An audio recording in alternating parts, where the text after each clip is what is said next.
Hello students, कैसे हैं आप सब। आई होप कि बहुत अच्छे होंगे। My YouTube channel HPR classes पर आपका स्वागत है, जहां पर पढ़ते हैं इंटर के लिए फिजिक्स। देखिए, आज का हमारा टॉपिक है संधारित्र, जिसे इंग्लिश में बोलते हैं कैपेसिटर। अब ये संधारित्र होता क्या है, तो आपने पिछली वीडियो में पढ़ा होगा कि विद्युत धारिता। विद्युत धारिता क्या होती है कि किसी भी चालक द्वारा आवेश को धारण करने की जो क्षमता होती है उसे क्या कहते हैं, उसकी विद्युत धारिता कहते हैं। तो उस पर आप क्या है कि आवेश को एक निश्चित मात्रा तक ही क्या कर सकते हो, स्थानांतरित क्या कर सकते हो या फिर संचित कर सकते हो। तो उसे अगर ऐसा करना है कि हमें अनंत तक आवेश देना है या फिर ज्यादा आवेश देना है, तो उसके लिए क्या बनाना पड़ा, हमें एक संधारित्र बनाना पड़ा, यानी कि कैपेसिटर बनाना पड़ा। अब संधारित्र को कैसे बनाया जाता है, तो आपने मान लिया कि कोई दो चालक ले लिए और उन चालकों में से किसी एक चालक को दूसरे चालक के क्या रख दिया, पास रख दिया, कुछ निकट ही रख दिया बिल्कुल। अब एक चालक को तो आपने पृथ्वी से अटैच कर दिया है, यानी कि संपर्कित कर दिया है, और जबकि दूसरा जो चालक है उसे क्या देते हैं, धन आवेश देते हैं। तो प्रेरण के कारण जब दूसरे पे पहले पे क्या दिया है, आपने धन आवेश दिया है, तो प्रेरण के कारण जो दूसरा होगा चालक होगा उस पर कैसा आवेश आ जाता है, -q चार्ज आ जाता है, जो कि पृथ्वी में जाने लगता है। और पृथ्वी का जो विभव होता है वो कितना होता है, 0 होता है। और जब पृथ्वी का विभव 0 होता है तो आपको पता होना चाहिए b बराबर कितना, पृथ्वी का 0 होता है। इसीलिए धारिता जो हो जाती है, इसकी धारिता c बराबर कितना होता है, q/b होता है। और जब इस b का मान यहां से यहां पे रखते हैं तो c बराबर क्या हो जाता है, q/0 हो जाता है। और आपको याद होगा कि जिस भी संख्या के नीचे 0 आ जाता है तो उसका मान कितना हो जाता है, अनंत हो जाता है। आपको पता चल गया कि c बराबर होता है अनंत, किसके लिए, पृथ्वी के। यानी इससे स्पष्ट है कि पृथ्वी ही एकमात्र ऐसी धातु है जिससे कि अनंत तक आवेश ले सकते हैं और अनंत तक आवेश उसे दे सकते हैं। एकमात्र पृथ्वी ही ऐसी क्या है, वस्तु है। अब देखिए, आप बात करते हैं हम संधारित्र पर, यानी कि कैपेसिटर पर। आपने देखा होगा इसका यूज कहां पे किया जाता है, तो बड़ी बड़ी जो इमारतें बनी हुई होती हैं उनके ऊपर क्या लगा दी जाती है, एक वायर लगा दिया जाता है, यानी कि एक तार लगा दिया जाता है। वो किससे बचाव करता है, तो आकाश से जो बिजली होती है वो बिल्डिंग पर ना पड़े। वो अगर पड़ेगी भी तो वो क्या कर दिया जाता है कि उसकी जो वायर लगी रहती है ऊंची करके, उसकी टॉप पर जो वायर लगी रहती है उसके द्वारा जो आवेश होता है, जितना भी आवेश आता है कहां से, आकाश से, बिजली से, तो वो कहां चला जाता है, डायरेक्ट पृथ्वी में चला जाता है। और मैंने बताया कि पृथ्वी एकमात्र ऐसी वस्तु है जिससे कि अनंत तक आवेश ले सकते हैं और अनंत तक आवेश दे सकते हैं। तो आपके लिए ये एक मोस्ट इंपॉर्टेंट क्या होगा, एक प्रश्न हो सकता है कि अगर इमारतें हैं तो इमारतों पर जो ऊंची ऊंची इमारतें होती हैं उन पर एक चार्ज के लिए, यानी कि एक क्या लगा दिया जाता है, चालक क्यों लगा दिया जाता है, यानी कि एक तार को क्यों लगाया जाता है। तो आपको पता चल गया होगा कि आकाश से बिजली से बचाव के लिए, जिससे कि आकाश से बिजली अगर पड़ेगी भी तो वो कहां चली जाती है, पृथ्वी में चला जाता है, उसका जितना भी आवेश होता है। आगे देखिए, चलते हैं अपने टॉपिक पर, जो है हमारा संधारित्र। संधारित्र क्या हो जाता है, तो संधारित्र एक ऐसा संयोजन है जिसमें किसी चालक के आकार में परिवर्तन किए बिना ही उस पर आवेश की निश्चित मात्रा को या पर्याप्त मात्रा को संचित किया जा सकता है। तो यहां पे लिख देते हैं, देखिए जरा इसे कैसे लिखते हैं। संधारित्र एक ऐसा संयोजन है, संधारित्र एक ऐसा संयोजन है, ऐसा संयोजन है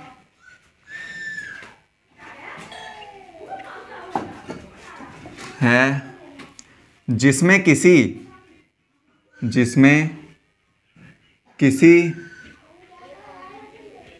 चालक के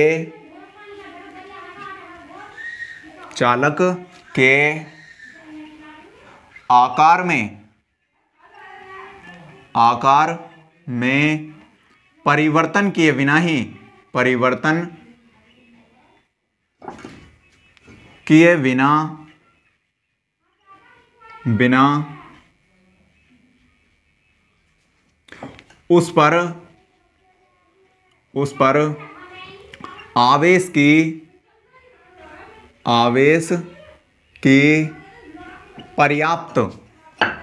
आवेश की पर्याप्त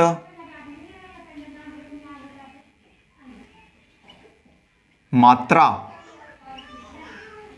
संचित की जा सकती है। पर्याप्त मात्रा संचित का मतलब होता है इकट्ठा की जा सकती है। पर्याप्त मात्रा संचित की जा सकती है।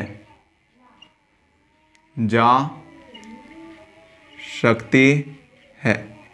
देखिए ये होता है संधारित्र, यानी संधारित्र एक ऐसा संयोजन है जिसमें किसी चालक के आकार में परिवर्तन किए बिना उस पर आवेश की पर्याप्त मात्रा संचित की जा सकती है। अब देखिए आप इसमें पढ़ते हैं कि समांतर प्लेट संधारित्र भी होता है, और संधारित्र का जो सिद्धांत होता है, तो संधारित्र का सिद्धांत होता है कि जब किसी चालक के पास में एक अन्य चालक को रख दिया जाता है और इस चालक को जो दूसरा चालक होता है उसे क्या कर दिया जाता है, पृथ्वी से संपर्कित कर दिया जाता है, जिससे कि पहले वाले चालक के विभव को क्या करता रहता है, वो निरंतर कम करता रहता है। और जब निरंतर विभव को कम करता रहेगा तो उसकी धारिता क्या हो जाती है, बढ़ती रहती है। जैसे जैसे विभव उसका घटता जाता है वैसे वैसे उसकी धारिता बढ़ती जाती है। तो उस पर पहले की अपेक्षा ज्यादा आवेश को क्या किया जा सकता है, संचित किया जा सकता है या फिर दिया जा सकता है। यह होता है इसका सिद्धांत। आगे चलते हैं, देखिए जरा इसका स्क्रीनशॉट ले लोगे और आगे चलते हैं अपने समांतर प्लेट संधारित्र पर। क्या होता है, समांतर प्लेट संधारित्र के लिए एक धारिता का व्यंजक निकालना, जो कि आपके लिए क्या होता है, बोर्ड एग्जाम के लिए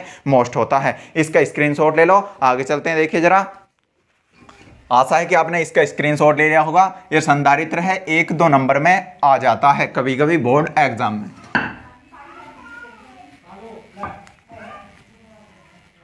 देखिए अगला जो टॉपिक है हमारा, तो वो है समांतर प्लेट संधारित्र की धारिता के लिए व्यंजक। यहां पर लिख देते हैं समांतर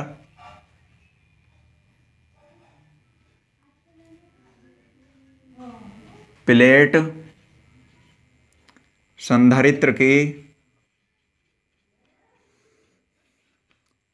समांतर प्लेट संधारित्र की धारिता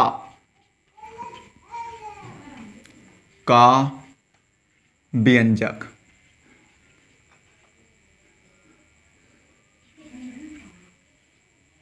देखिए इजी तरीके से बिल्कुल कैसे समझेंगे इसे, ये हमारा क्या है, टॉपिक है। क्या समांतर प्लेट संधारित्र की धारिता का क्या लिखना है, हमें व्यंजक निकालना है। उससे पहले क्या बनाना पड़ेगा, एक समांतर प्लेट संधारित्र बनाना पड़ेगा।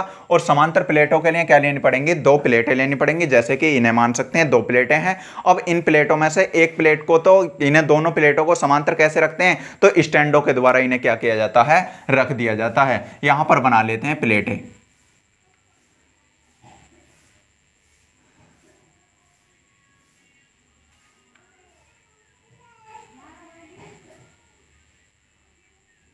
ये मान ली क्या है, 2 प्लेटें हैं। एक प्लेट ये हो गई और एक प्लेट यहां पे मान लेते हैं, जो एक दूसरे के कैसी हैं, बिल्कुल समांतर हैं। एक दूसरे की कैसी होती हैं, ये समांतर। ये हैं, ये प्लेटें दे रखी हैं और ये प्लेटें जो लगी रहती हैं तो एक दूसरे की कैसी हैं, समांतर हैं। इनके बीच की दूरी कितनी मान ली हमने, d है। और ये किसी स्टैंड के द्वारा, जो कि अचालक होता है, उन स्टैंडों के द्वारा क्या होती हैं, खड़ी रहती हैं ऐसे करके। ये स्टैंड बना दिए यहां पर, ऐसे ये स्टैंड हो जाते हैं। अब पहली जो प्लेट होती है इसे मान लेते हैं एक्स प्लेट है और ये वाली वाई प्लेट है। इसे कौन सा चार्ज दिया जाता है, तो अगर इसे देते हैं हम पृथ्वी, इसके द्वारा, यानी कोई सोर्स दे रखा है यहां पर, सोर्स, ये सोर्स दे रखा है, इसके द्वारा क्या देते हैं, इसे +q चार्ज देते हैं। इसके द्वारा क्या देते हैं, +q चार्ज देते हैं। अब ये +q चार्ज इस पर क्या हो जाता है, एक समान रूप से वितरित हो जाता है। ये +q चार्ज है, इस पर +q चार्ज क्या हो जाता है, एक समान रूप से वितरित हो जाता है। लेकिन प्रेरण के कारण जो इसके पास रखी जो प्लेट है उस पर कैसा आ जाता है, निगेटिव चार्ज आ जाता है। इस पर कैसा आ जाता है, निगेटिव चार्ज आ जाता है। ये निगेटिव चार्ज आ गया। अब इसका जो संबंध करते हैं वो किससे कर देते हैं, पृथ्वी से कर देते हैं। इसका जो संपर्क होता है वो किससे हो जाएगा, पृथ्वी से। ये पृथ्वी है, ऐसे करके बना दी हमने, ये पृथ्वी है। और इस पृथ्वी का जो विभव होता है वो b बराबर कितना होता है, 0 होता है पृथ्वी का विभव। और ये जो -q चार्ज होता है तो वो डायरेक्ट किस में जाता रहता है, लगातार पृथ्वी में जाता रहता है, क्योंकि पृथ्वी एकमात्र ऐसी वस्तु है जिस पर अनंत तक आवेश दे सकते हैं और अनंत तक आवेश ले सकते हैं। इसका जो पृष्ठीय आवेश घनत्व होगा तो वो कितना प्लस क्यू हो सिग्मा हो जाता है, और इसका माइनस क्यू सिग्मा हो जाता है, माइनस के सिग्मा। आगे देखिए जरा, इसे जैसा जैसा हम बनाते हैं वैसा ही वैसा क्या कर देते हैं, लिख देते हैं। ये कोई अचालक स्टैंड होते हैं और ये समांतर प्लेटें होती हैं दो, तो जैसा ये बना हुआ है बिल्कुल वैसे ही क्या कर देते हैं, इसमें लिख लेते हैं। देखिए लिखते कैसे हैं, तो यहां पर लिख देते हैं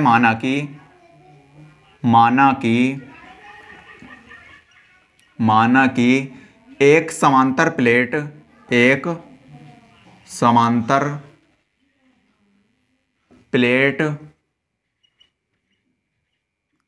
संधारित्र, एक समांतर प्लेट संधारित्र किससे, एक्स तथा वाई, संधारित्र एक्स तथा वाई प्लेटों से मिलकर बना है, प्लेटों से मिलकर क्या है, बना है। जिनके बीच की दूरी कितनी है, देखो जैसा जैसा बिल्कुल इसे रटने की आवश्यकता नहीं होती, आपको चित्र बनाना है और चित्र से क्या लिखनी है, इसके थ्योरी को लिख देते हैं। यहां पर जिनके बीच की डिस्टेंस कितनी है, यहां पर लिख देते हैं जिनके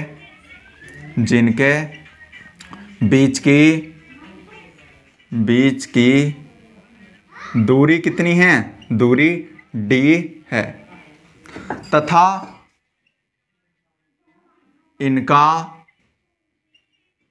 तथा इनका क्षेत्रफल कितना है, अनुप्रस्थ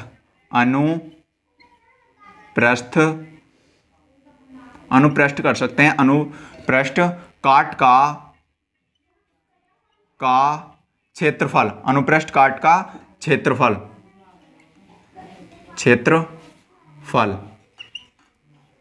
कितना है, अनुप्रस्थ काट का जो क्षेत्रफल है a है।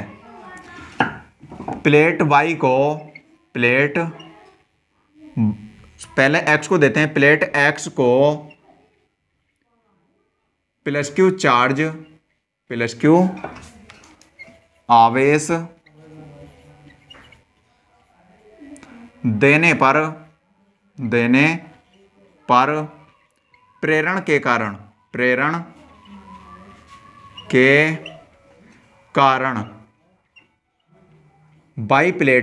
बाई प्लेट पर कैसा, माइनस क्यू आवेश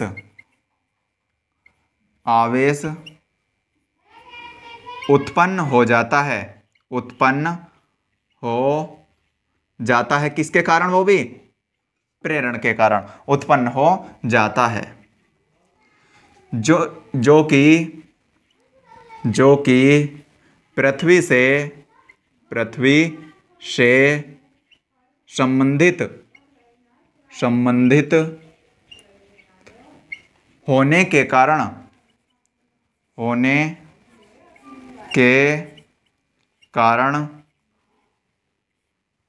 लगातार माइनस क्यू आवेश पृथ्वी में जाता रहता है। क्या होता रहता है, लगातार पृथ्वी में जाता रहता है। ये जो माइनस क्यू चार्ज है वो किस में जाता रहता है, पृथ्वी में जाता रहता है। देखिए इसकी थ्योरी को बिल्कुल ऐसे लिख देते हैं जैसे कि कुछ करा ही नहीं है। वही इससे क्या करा, आपने चित्र बनाया और चित्र बनाने पर क्या लिख दी, बिल्कुल जैसे जैसे हमने चित्र बनाया वैसे वैसे क्या लिख देते हैं, थ्योरी को लिख देते हैं। इनके जो पृष्ठीय आवेश घनत्व है वो कितना है, प्लस के सिग्मा होगा और इसका माइनस के सिग्मा होगा। इन्हें भी बातों को लिख सकते हैं, और नहीं लिखना है तो इतना लिखो और काम खत्म। आगे देखिए जरा, लिख देते हैं पृष्ठीय आवेश घनत्व। पृष्ठीय आवेश घनत्व देखिए इसे किससे प्रदर्शित करते हैं, सिग्मा से, और सिग्मा बराबर होता है Q/A। पृष्ठीय आवेश घनत्व जो है वो क्या है, सिग्मा बराबर क्यू अपॉन ए। अब आप जानते हो, आपने पढ़ा होगा, एप्लीकेशन पढ़ी है किसकी, गॉस की प्रमेय की। गॉस के प्रमेय की एप्लीकेशन क्या थी, तो हमने पढ़ा कि प्लेटों के अंदर विद्युत क्षेत्र की तीव्रता कितनी होती है और जबकि प्लेटों के बाहर विद्युत क्षेत्र की तीव्रता कितनी होती है। और इन पे जो विद्युत बल रेखाएं हैं वो किधर से जाती हैं, प्लस क्यू आवेश से निकलती हैं और माइनस क्यू में क्या हो जाती हैं, समाप्त हो जाती हैं। ये ऐसे करके क्या होती रहती हैं, जाती रहती हैं। ये दे रखी हैं ऐसे करके, ये जो बल रेखाएं हैं वो ऐसे करके जाती हैं, ये हो गई विद्युत बल रेखाएं हैं। आगे देखिए जरा इन्हें कैसे लिखते हैं। तो यहाँ पे आप जानते हो कि इनके प्लेटों के जो अंदर विद्युत क्षेत्र की तीव्रता होती है तो वो तो होती है ई बराबर सिग्मा अपॉन एप्सिलॉन नॉट होता है। लेकिन ये किस में रखी हो, अगर किस में, ये वायु या निर्वात के लिए है। अगर किस में रखी हो, ये परावैद्युतांक के वाले माध्यम में रखी हूं तो के की क्या आ जाती है, मल्टीप्लाई हो जाती है। अब देखिए आगे क्या है, इनके प्लेटों के बाहर जो विद्युत क्षेत्र की तीव्रता होती है वो कितनी होती है, तो वो होती है 0। वो मैंने बहुत अच्छी तरीके से बताया है आपको। अगर वो वाली वीडियो नहीं देखे हैं तो प्लीज पहले वो वाली वीडियो देख लीजिए। आगे चलते हैं, देखिए जरा यहाँ पर जो होता है तो ये तो प्लेटों के अंदर होती है और ये वाली प्लेटों के बाहर होती है। यहाँ पर लिख देंगे, यदि प्लेटों के अंदर, यदि प्लेटों के अंदर के माध्यम का परावैद्युतांक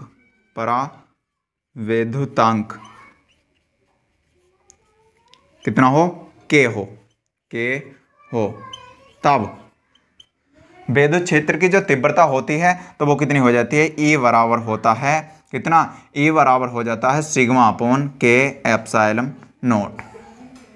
तब विद्युत क्षेत्र की जो तीव्रता होगी तो कितना हो जाता है, ई बराबर सिग्मा अपॉन एप्सिलॉन नॉट। अब देखिए सिग्मा की जो वैल्यू दे रखी है वो कितनी दे रखी है, क्यू अपॉन ए। तो इसे मान लेते हैं समीकरण 1 और यहाँ पे लिख देते हैं कि सिग्मा का मान समीकरण 1 में रखने पर, या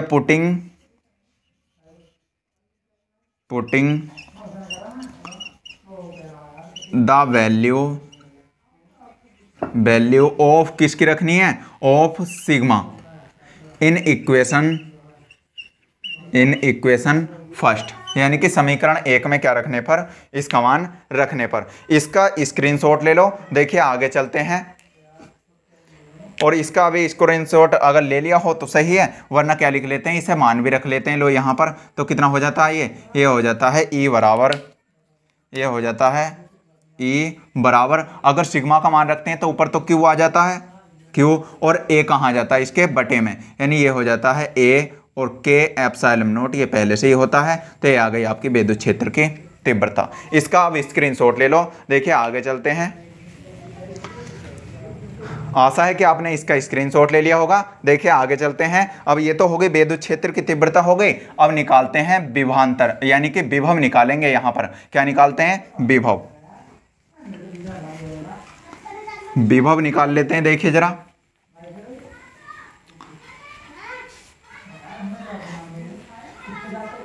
देखिए अब प्लेटों के लिए जो विभव होता है तो वो कितना होता है भाई, अगर विभवांतर बी लगा हुआ है, विभवांतर कितना लगा हुआ है, बी लगा हुआ है, तो यहाँ पर जो विभव है वो कितना हो जाता है, यानी कि बी हो गया विभव, और बी बराबर होता है किसके, ई डी के। क्या होता है, बी बराबर होता है ई डी के। यहाँ पे लिख सकते हैं चूंकि का मतलब है, इसे बात को जानते हो आप पहले से ही, ये हो जाता है बी बराबर ई और डी क्या है, इन दोनों प्लेटों के बीच की डिस्टेंस है। अगर एल मानते तो एल रख लेते यहाँ पर। अब देखिए ई का मान क्या रखते हैं, ई का मान जो निकाला है अभी वो कितना निकाला है, ई बराबर होता है क्यू अपॉन, और यहाँ पे के है और ए एप्सिलॉन नॉट, ऐसा लिख सकते हैं, या ए को पहले भी लिख सकते हैं। ये होता है विद्युत क्षेत्र की तीव्रता जो हमने अभी निकाला था नीचे। आगे देखिए इसे समीकरण कितना मान लेते हैं, तो वो तो समीकरण 1 मानी, और इसे कितना मान लेते हैं, 2। यहाँ पे लिख देते हैं पुटिंग द वैल्यू ऑफ किसकी, ई, किस में रखनी है, इन इक्वेशन सेकंड, यानी समीकरण 2 में रखने पर।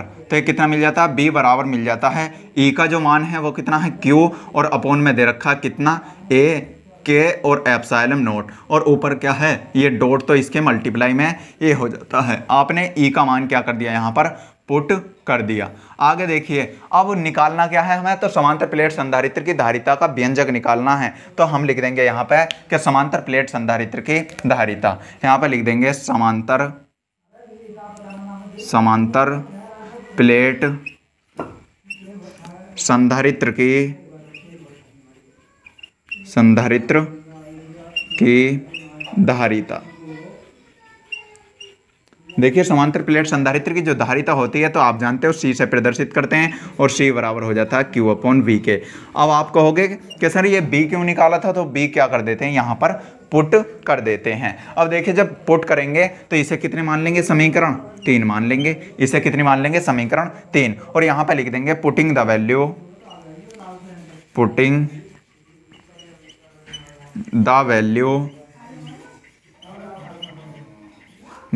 ऑफ किसका, V इन इक्वेशन थर्ड, यानी कि समीकरण 3 में कितना हो जाएगा, तो ये तो C रहेगा और C बराबर कितना है, तो Q को मान ऐसे रहने दोगे और B की जो वैल्यू है वो कितनी दे रखी है, Q/A के। यहाँ पे हो जाएगा Q और अपॉन में हो जाएगा A के एप्सिलॉन नॉट और डॉट में क्या है D। Q से Q क्या हो जाता है, कैंसिल हो जाता है और आपको जो व्यंजक मिलता है तो वो C बराबर। अब देखिए क्या है कि मैन बटा ये वाला होता है और जब मैन बटा ये है तो इस Q के बटे में क्या होगा, 1 होगा और उस 1 की मल्टीप्लाई हो जाती है D से और इसकी मल्टीप्लाई हो जाती है ऊपर, तो हमें प्राप्त हो जाता है A और यहाँ पे क्या दे रखा है, A के एप्सिलॉन नॉट और अपॉन में क्या आ जाता है नीचे D, ये वाला बचेगा। ये होता है देखिए समांतर प्लेट संधारित्र की धारिता का जो व्यंजक होता है। यहाँ पे क्या लिख देंगे, इसका जो मात्रक होता है तो वो क्या बताया था मैंने, फैरड। क्या होता है, फैरड। ये होता है इसका मात्रक, फैरड। इसका स्क्रीनशॉट ले लो। देखिए आशा है कि आपने इसका स्क्रीनशॉट ले लिया होगा। अगर ये वाली वीडियो अच्छी लगी हो तो प्लीज़ इसे लाइक करें, शेयर करें अपने दोस्तों में, और अगर आप हमारे चैनल पर नए हैं तो प्लीज़ हमारे चैनल को सब्सक्राइब करें, जिससे कि आपको आने वाली वीडियो मिल सकें, प्रोवाइड कराई जा सकें अच्छी वीडियो। मिलते हैं अगली वीडियो में। अगली वीडियो के लिए good luck, take care, love you to all.